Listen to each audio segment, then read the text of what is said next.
It's a feeling we all know too well.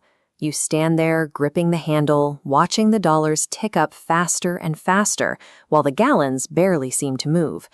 You look up at the sign, seeing prices push over $7 a gallon in some places, and you wonder how it got this expensive this fast.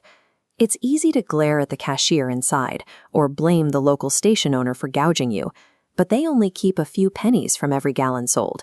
They aren't the ones controlling the dial. To find out who is, we have to look at the basic math of how things are valued. When a lot of people need something, and there isn't much of it to go around, the price goes up. For most things we buy, nature or free market factories determine how much is available. But the global supply of crude oil, the raw ingredient for your gasoline, is actively managed by an exclusive group called the Organization of the Petroleum Exporting Countries. We usually just call them OPEC. The wild swings you pay for on your morning commute are the direct mathematical result of decisions made weeks prior by energy ministers sitting in a boardroom thousands of miles away. In 1960, a handful of oil-rich nations realized that pumping millions of barrels while competing against each other was driving prices down and hurting their own profits. By cooperating instead of competing, these countries found they could act as a single, unified seller. Moving as a bloc allowed them to dictate terms to a world that was becoming increasingly dependent on gasoline. To maintain this control, the member nations hold massive conferences where they agree on a hard mathematical limit for how many barrels each country is allowed to extract. These limits are known as production quotas. Think of the world's total oil supply as a giant pool. Millions of cars and trucks are constantly draining it. OPEC controls the main pipe refilling that pool. If the group wants to drive prices higher, they lower their production quotas. They tighten the valve. The pool starts to drain faster than it fills, and the resulting scarcity forces buyers to pay a premium. Conversely, if the group needs to force out new competitors, they can crank the valve wide open.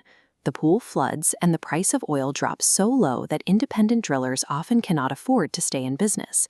OPEC holds the power to influence the economic health of entire nations on command by engineering the scarcity of the world's most critical resource. Eventually, new drilling technologies allowed countries that used to rely on OPEC to unlock massive hidden reserves sitting right under their own soil.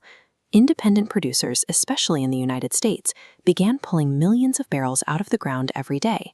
This new, uncontrolled supply began to flood the market, weakening the cartel's influence. OPEC's share of the market was shrinking. Their central valve was no longer dominant enough to unilaterally set the price for the rest of the world. To regain their leverage, the group recruited several massive, historically independent oil producers into a broader alliance.